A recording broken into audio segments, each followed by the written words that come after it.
राधे राधे सभी भक्तों को।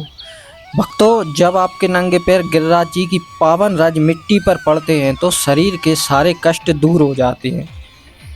ये मिट्टी कोई साधारण मिट्टी नहीं, जिसमें कन्हैया के चरणों के निशान छिपे हैं। तो आज हम करने वाले हैं गिरिराज जी गोवर्धन की परिक्रमा।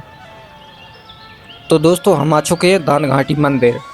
कहा जाता है कि भगवान श्री कृष्ण ने जब वत्स असुर का वध किया था तो ग्वाल वालों ने कहा था कि आपको गो हत्या का पाप लगा है, आपको गंगा स्नान करना चाहिए।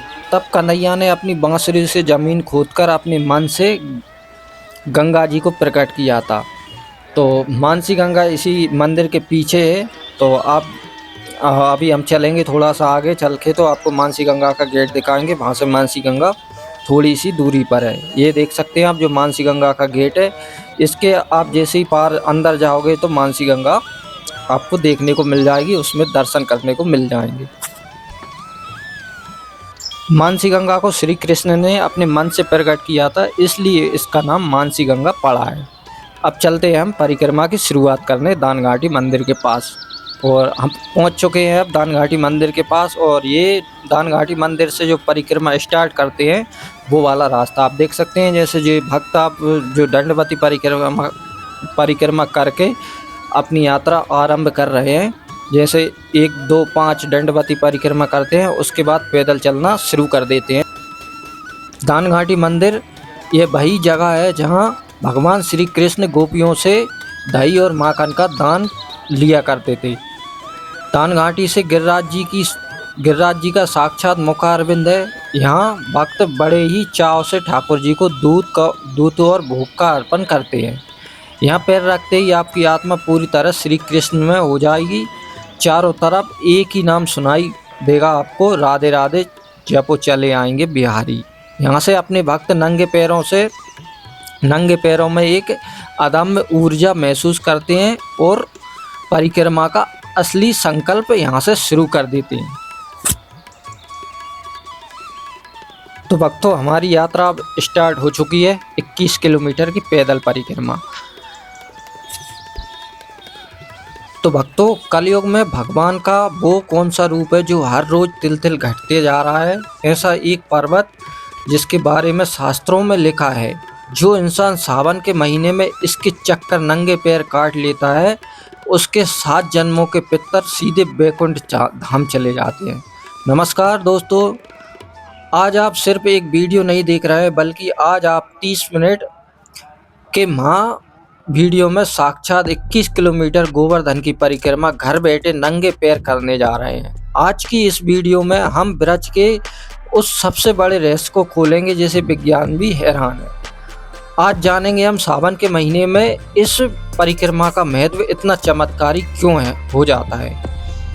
परिक्रमा के वो कड़े नियम कौन से हैं जिन्हें तोड़ने पर पुण्य की जगह पाप लगता है, और परिक्रमा के रास्ते में आने वाले वो 7-8 कौन से स्थान है, 7-8 जो परिक्रमा में पड़ने वाले उनके दर्शन भी आवश्यक है हमें करने, और जहाँ भी साक्षात ठाकुर जी भक्तों की परीक्षा लेने आती है। यदि आपके दिल में भी कान्हा जी के लिए थोड़ी सी भक्ति हो तो आंखें बंद करिए और हाथ जोड़िए। कमेंट में पूरे भाव से राधे राधे जय गिरिराज धरन बोलिए। और चलिए शुरू करते हैं अब हमारी कलयुग की सबसे पावन और चमत्कारिक यात्रा। तो दोस्तों, गोवर्धन परिक्रमा वैसे तो साल भर में 12 महीने की जाती है, लेकिन सावन के महीने में गोवर्धन आना सीधे साक्षात गोलोक धाम जाने के बराबर माना गया है। शास्त्रों में कथा आती है कि सावन का महीना देवों के देव महादेव को समर्पित है, और महादेव भगवान श्री कृष्ण के सबसे परम वैष्णव भक्त हैं। जब सावन में इंद्रदेव आकाश में अमृत रूपी बूंदे बरसाते हैं तो यह पूरा गोवर्धन पर्वत हरी चादर जड़ी बूटियों से ढक जाता है। प्राचीन काल में सावन में इन्हीं दिनों में खुद महादेव गोपी का रूप धारण करके महारास देखने ब्रजमंडल आए थे। इसलिए सावन के महीने में गोवर्धन की इस पावन मिट्टी में एक अलग ही चुंबकीय और आध्यात्मिक ऊर्जा प्रभाव होती है। और अभी हम जो रास्ते आप देख पा रहे होंगे कि हम तलेटी के अंदर चल रहे हैं और हम थोड़ी सी 2 किलोमीटर दान घाटी मंदिर से आगे आते हैं और हम सीधे जो परिक्रमा मार्ग है उससे छोड़कर तलेटी में प्रवेश कर जाते हैं। जैसे अब पीछे दिखाया था हमने, अंदर जगह जगह रास्ते बने हैं और इसलिए प्रवेश करते हैं क्योंकि यहाँ पर बहुत सारे कुंड देखने को मिल जाते हैं हमें, और इसी के साथ बहुत अधिक संख्या में हमें साधु संतों के दर्शन भी हो जाते हैं। बहुत आनंद आता है इस कच्ची परिक्रमा करने में। और सबसे अच्छी बात यह है कि आप रोड से जो परिक्रमा करते हैं वो आपको परिक्रमा 21 किलोमीटर की जगह 25 किलोमीटर की हो जाती है, और आप जब भी कच्ची परिक्रमा करते हो तो आपको 3 से 5 किलोमीटर तक कम हो जाती है वो परिक्रमा। तो आप जब भी करें आप, और 21 किलोमीटर की परिक्रमा आप सिर्फ 21 किलोमीटर नहीं, सिर्फ गोवर्धन की परिक्रमा मानी जाती है, क्योंकि गोवर्धन परिक्रमा ही करना सबसे बड़ा उद्देश्य होता है। तो आप इसलिए कच्ची परिक्रमा और गोवर्धन की तलेटी में से कच्ची परिक्रमा किया करें आप। और सबसे अच्छी बात यह है कि यहाँ बहुत शांति और सुकून देने के स्थान देखने को मिल जाते हैं, और वनों में से हम चलते हैं तो बहुत आनंद आता है यहाँ से चलने में। और बहुत सारे लोग अब यहीं से परिक्रमा करते हैं, रोड को छोड़ देते हैं लोग। और सबसे अच्छी बात यह है कि यहाँ पे गोवर्धन महाराज के दर्शन होते रहते हैं हमें बिल्कुल नज़दीक से। तो इसलिए कच्ची परिक्रमा का महत्व ये भी है कि आपको शांति सुकून के साथ साथ गोवर्धन महाराज के दर्शन भी होते रहते हैं पूरी परिक्रमा में। तो इसलिए मेरा सुझाव ये है कि आप कच्ची परिक्रमा किया करें। यहाँ से आपके पैरों को भी थोड़ा सुकून मिलता है, क्योंकि यहाँ पर जो राज्य में चलते हैं तो आपको पैर भी दर्द नहीं होते और आनंद भी आता है। तो दोनों काम होते हैं, इसलिए कच्ची परिक्रमा किया करें आप। अब बात करते हैं हम उस रहस्य की जो हर भक्त को जानना सबसे ज़रूरी है। आखिर गोवर्धन पर्वत हर रोज़ राई सरसों के दाने के बराबर क्यों घटता जा रहा है? पौराणिक कथा के अनुसार सतयुग में पुलस्त ऋषि गोवर्धन पर्वत की सुंदरता को देखकर इतने मोहित हो गए थे कि वे काशी ले जाना चाहते थे इस पर्वत को। आप जो सामने देख पा रहे हो पर्वत, गोवर्धन जी महाराज जी, इनको वो काशी ले जाना चाहते थे पुलस्त ऋषि। द्रोणाचल पर्वत के पुत्र गोवर्धन ने ऋषि से एक शर्त रखी थी कि आप मुझे जहाँ भी पहली बार जमीन पर रखेंगे तो मैं वहीं स्थापित हो जाऊंगा।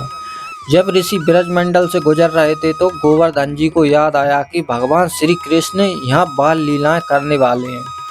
गोवर्धन जी ने अपना इतना वजन बढ़ा दिया कि ऋषि को उन्हें वहीं जमीन पर रखना पड़ गया। और आप देख पा रहे होगे कितने पास गोवर्धन जी हैं हमारे। इतने नज़दीक से हम गोवर्धन जी महाराज के दर्शन करते हैं, उनकी परिक्रमा कर रहे हैं, कच्ची परिक्रमा जो गोवर्धन की तलेटी में से की जाती है। ऋषि ने बहुत प्रयास किया लेकिन पर्वत टस से मस नहीं हुआ।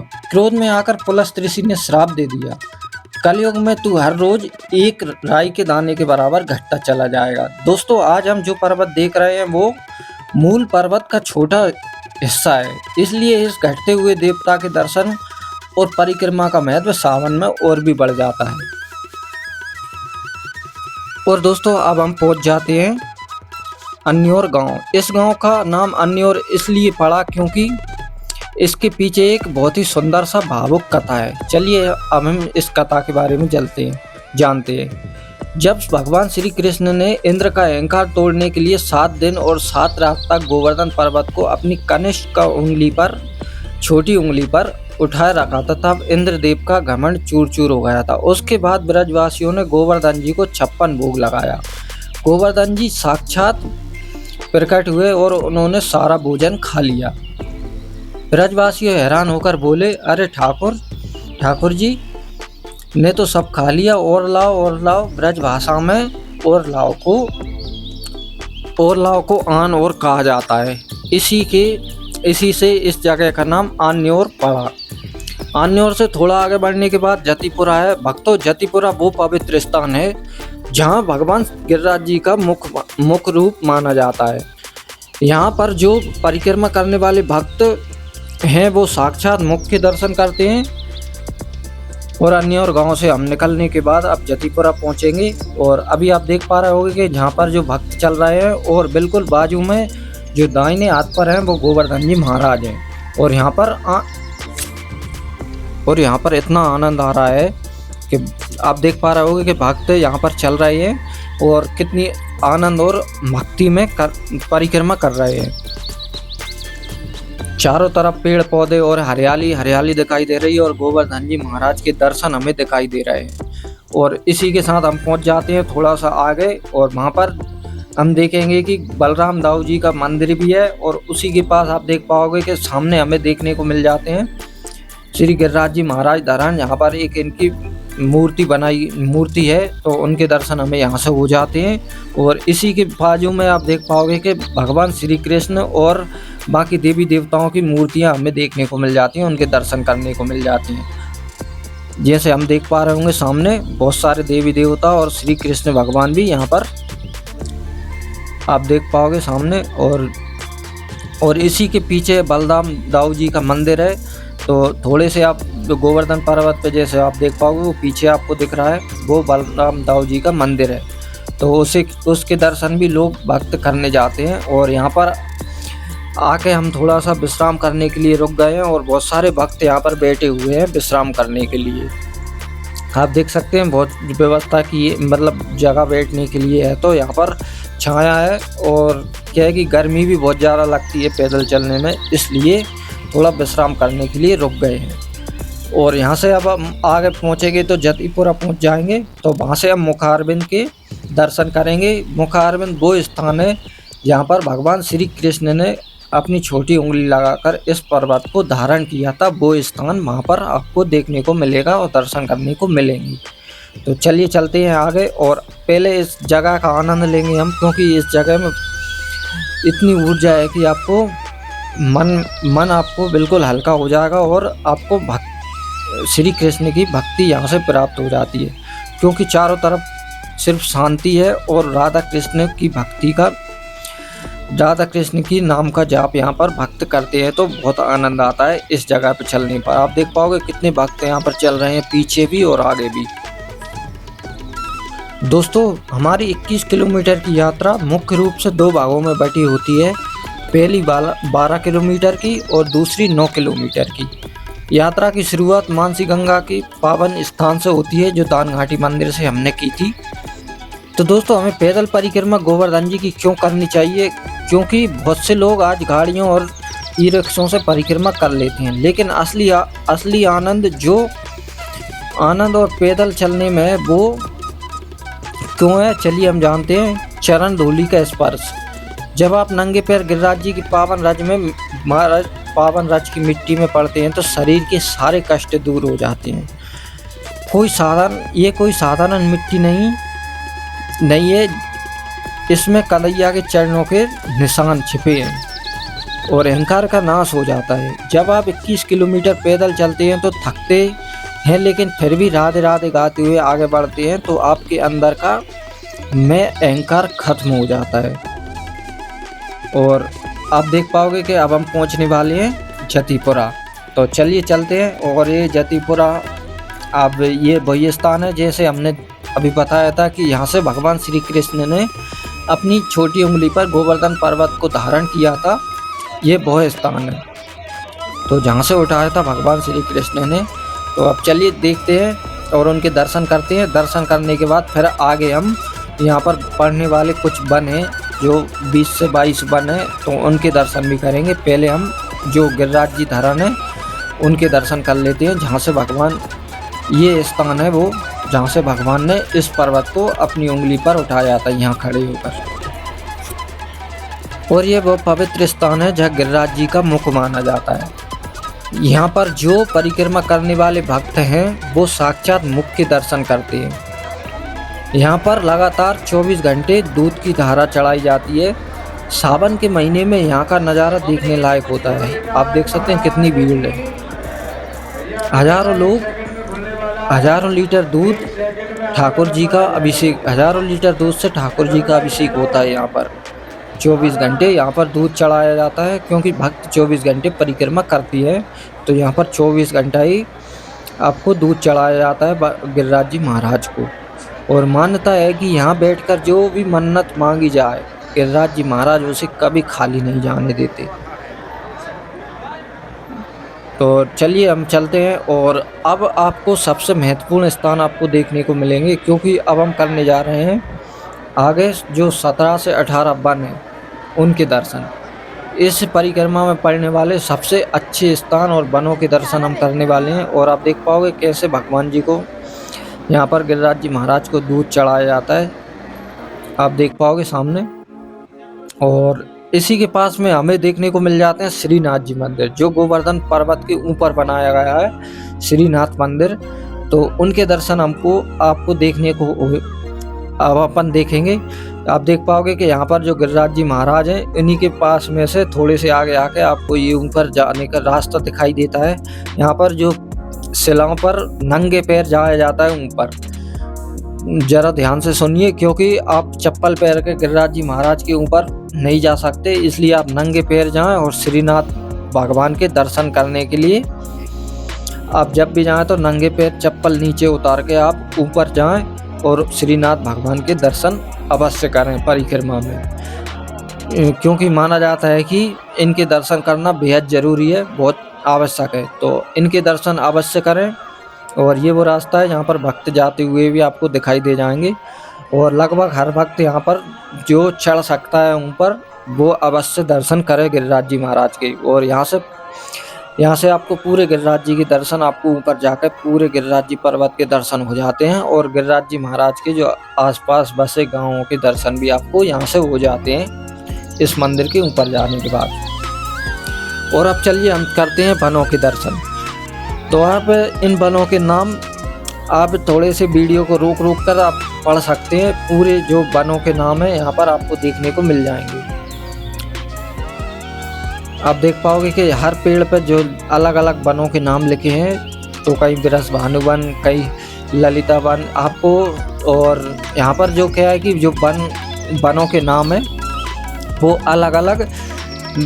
अलग अलग उनके जो भगवान श्री कृष्ण के भक्त थे, उनके जो मित्र थे, ग्वाल बाल थे, उनके नाम पर रखे गए हैं। और उनके नंद वन, उनके माता पिता के नाम पर भी यहाँ पर वन है, तो उनके दर्शन भी हम कर सकते हैं। तो आप देख पाओगे यहाँ पर अलग अलग, जैसे यशोदा वन, मधुमंगल वन, आपको सब जो भगवान श्री कृष्ण से संबंध रखते थे उनके नाम पर इन वनों का नाम रखा गया है। और बहुत आनंद आता है इन वनों में चल के। और यहाँ पर बहुत सारे साधु संत हैं, उनके दर्शन भी हमें इस वन में हो जाते हैं। और आप देख पाओगे कितनी प्यारी जगह है यहाँ पर। और आप देख पाओगे कि सामने बहुत आनंद आता है, बहुत सारे भक्त यहाँ पर विश्राम करते हैं और बहुत सारे साधु संतों के दर्शन भी हमें इस जगह पर हो जाते हैं। तो यहाँ पर इन वनों के दर्शन करने के बाद अब हम, क्योंकि गोवर्धन महाराज की तलेटी यहाँ से हो जाती है खत्म, अब हम, क्योंकि गोवर्धन परिक्रमा पूर्ण होने वाली है, हमारी जो छोटी 12 किलोमीटर की परिक्रमा है वो पूर्ण होने वाली है, इसलिए हम थोड़े बाहर आ जाते हैं। और यहाँ से 1 किलोमीटर ही नहीं चलते और थोड़े से आगे जाकर भी हमारी परिक्रमा जो 12 किलोमीटर की है वो पूर्ण हो जाती है। और यहाँ से शुरू हो जाती है हमारी छोटी परिक्रमा राधा कुंड की, जो 9 किलोमीटर वाली होने वाली है। तो चलिए चलते हैं और शुरू करते हैं हमारी छोटी परिक्रमा राधा कुंड की, जो 9 किलोमीटर की है। यहाँ पर हमें देखने को मिलेंगे राधा कुंड और ललिता कुंड, श्याम कुंड, उद्धव कुंड और कुसुम सरोवर। इन सारे सरोवरों के दर्शन करते हुए हमारी 9 किलोमीटर की परिक्रमा हम पूर्ण करेंगे। तो चलिए शुरू करते हैं छोटी परिक्रमा राधा कुंड वाली। राधे राधे करके हमारी इस परिक्रमा की शुरुआत हो जाती है यहाँ से। यहाँ भी सेम वैसे ही 2 3 5 आपको जैसे भी दंडवत परिक्रमा करें, फिर आप पैदल आपको परिक्रमा शुरू कर दें। यहाँ से राधा कुंड आप देख सकते हैं 4 किलोमीटर, कुसुम सरोवर 6 किलोमीटर और वहाँ से मानसी गंगा 8 किलोमीटर, लगभग 9 किलोमीटर यहाँ से हमारी जो यात्रा है वो हो जाती है। और यहाँ पर थक गए हैं बहुत सारे, क्योंकि गर्मी बहुत सारी लग रही थी, तो इसलिए थोड़ा सा विश्राम करने के लिए यहाँ पर बैठ गए हैं। और जो ब्रजवासी हैं वो जगह जगह पर आपको बैठने की व्यवस्थाएं भी कर देती हैं। और इस छोटी जो 9 किलोमीटर की परिक्रमा है उसमें श्याम कुंड और राधा कुंड को इस छोटी परिक्रमा का दिल कहा जाता है। तो आज हम उसके दर्शन भी करेंगे और आपको दर्शन भी कराएंगे। और इस परिक्रमा में आपको बहुत से ऐसे मंदिर देखने को मिलेंगे जो लगभग हजारों सालों से बहुत ही अच्छे आर्किटेक्चर और आपको कला का नमूना देखने को यहाँ पर मिल जाएगा। बहुत ही पुरानी पुरानी मंदिर जैसे हमें आपको देखने को मिल जाता है। आपको जैसे ही आप परिक्रमा से थोड़ा आगे बढ़ेंगे तो आपको बहुत ही प्यारा एक मंदिर देखने को मिलेगा जो बहुत ही सुंदर, और आप देख पाओगे कितना विशाल गेट बना है और बहुत ही प्यारा गेट बना है। यहाँ पर बहुत ही अच्छी कला का नमूना हमें देखने को मिल जाता है इस मंदिर में। और यहाँ पर बहुत सारे आपको देखने को भंडारे जगह जगह पर तो मिल ही जाते हैं। गोवर्धन परिक्रमा में लगभग साल भर चलते रहते हैं जो तो 12 महीना। और आप देख पाओगे कितना प्यारा मंदिर है।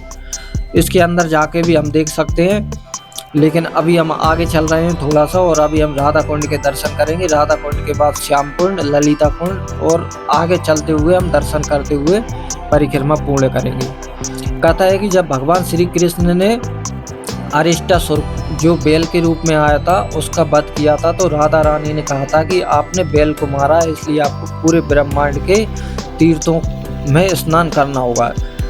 कृष्ण जी ने अपनी बांसुरी से एक कुंड खोदा और सारे तीर्थों के जल को वहां बुला लिया, जिसे श्याम कुंड कहा गया। इससे और आप देख पाओगे कि ये ललिता कुंड और इसी के बाजू में राधा कुंड है। इस तरफ जो दाहिने हाथ साइड आप देख पाओगे जो भक्त चल रहे हैं, ये बाउंड्री लगी है, यहाँ पर जो राधा कुंड है। और राधा कुंड जो राधा जी ने अपने कंगन से खोदा था। जो राधा कुंड, श्याम कुंड और ललिता कुंड तीनों पास पास में, ये तीनों की एक ही साथ बने हुए हैं। और वैज्ञानिक भी आज तक हैरान है कि इन दोनों कुंडों का पानी अलग अलग क्यों रहता है।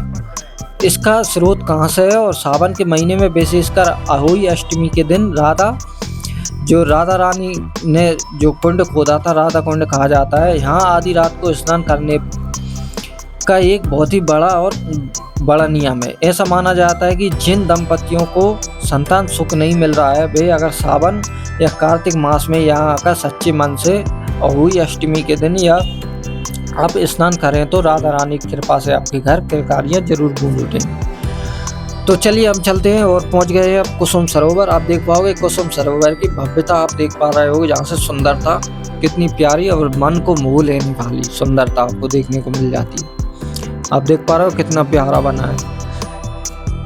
और यहाँ पर जो कहा जाता है कुसुम सरोवर वो स्थान है जहाँ पर राधा रानी कुसुम यानी फूल लेने आया करती थी। तो यह वही सरोवर है आज। और क्योंकि यहाँ पर जो गंदगी ना फैलाएं इसलिए यहाँ पर ये बंद करके रखा है। तो आप बाहर से ही आप देख पाओगे कितना प्यारा लग रहा है। और लेकिन अंदर भी जाने का जो शाम को 4 बजे के बाद यहाँ पर भक्तों को भी अंदर प्रवेश कर दिया जाता है यहाँ पर भी। और ये बहुत गहरा कुंड है, तो इसलिए यहाँ पर व्यवस्था की है ना जाने की, क्योंकि यहाँ पर बहुत गहरा है तो कुछ घटनाएं भी यहाँ पर हो जाती हैं। तो इसलिए भी सावधानी रखना बहुत ज़रूरी है। और अब हम बात करते हैं ये इस गोवर्धन परिक्रमा के अटल नियम, जो कभी भी गलती नहीं करनी चाहिए हमें। अगर गलती करी तो परिक्रमा करना बेकार है। नंबर 1, पर्वत को लांघना सबसे मना है। जो पर्वत को साक्षात भगवान श्री कृष्ण का स्वरूप माना जाता है। दाहिनी ओर की दिशा में आप परिक्रमा करें। जो गिरिराज जी महाराज हैं वो आपकी दाईं ओर होने चाहिए। शौच और अशुद्धि के जो कड़ा नियम आपको करना चाहिए। यदि परिक्रमा के दौरान टॉयलेट शौच करना जाना पड़े तो परिक्रमा से बाहर जाए तो वापस अपने साथ हाथ पैर मुंह अच्छे से धोएं और ठीक उसी स्थान से परिक्रमा दोबारा स्टार्ट करें जहां आपने छोड़कर गए थे। व्यसन खानपान और जो गुटखा सिगरेट खाते हैं वो उनका खानपान पर नियंत्रण रखें। कृपया नाम का जप करते हुए अपनी परिक्रमा करें। परिक्रमा के दौरान बीड़ी सिगरेट गुटखा कुछ भी हाथ में फालतू की बातें ना करें। और अपने रास्ते में किसी भी वाणी पर आवश्यक नियंत्रण रखें। रास्ते में किसी पर गुस्सा ना करें, किसी को अपशब्द ना कहें। यदि कोई आपसे टकरा जाए तो परेशानी हो तो उससे भी राधे राधे कहकर आप शांत रहें। तो परिक्रमा की ये जो नियम है, और जीवों का सम्मान करें। परिक्रमा मार्ग में आपको बहुत सारे तो चलिए पहुंच गए हैं अब हम मानसी गंगा के पास। और जो गिरिराज जी महाराज का जो प्राचीन मंदिर है आप उनके दर्शन कर सकते हैं, जो ठाकुर बांके बिहारी के नाम से यहाँ पर दर्शन हो रहे हैं। तो उनके दर्शन करने के बाद हम मानसी गंगा के गेट पर पहुँच जाते हैं। जो मानसी गंगा जहाँ पर स्नान करके आप परिक्रमा स्टार्ट करते हैं, तो वहीं पहुँच जाते हैं अब हम। तो चलिए चलते हैं और अपनी परिक्रमा पूर्ण करते हैं। अगर आपको वीडियो अच्छी लगी हो तो कृपया चैनल को सब्सक्राइब करें और वीडियो को लाइक करें। और अगली वीडियो आपको जल्दी ब्रज की एक और जगह की देखने को मिलेगी, और अन्य जगह अन्य धार्मिक स्थानों की आपको वीडियो देखने को मिलती है, तो आप उस पर भी अपना उतना ही प्यार दें जितना आप इन वीडियो पर देते हो। तो ये देखिए आप पहुंच गए हम मंदिर के जो मानसी गंगा पर मंदिर बना है उस पर।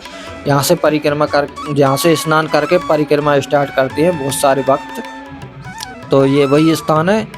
तो दोस्तों आपको अगली वीडियो बहुत ही जल्द किसी और धार्मिक स्थान की देखने को मिलेगी, तो आप चैनल को ज़रूर सब्सक्राइब करें और वीडियो को लाइक करें, और कमेंट में ज़रूर एक बार राधे राधे लिखकर बताएं कि आप अगली वीडियो कहाँ की देखना चाहते हैं। तो अगली वीडियो के लिए आप हमें बताएं, तो हम अगली वीडियो आपको वहाँ की बनाकर बताएंगे और दर्शन कराएंगे। राधे राधे।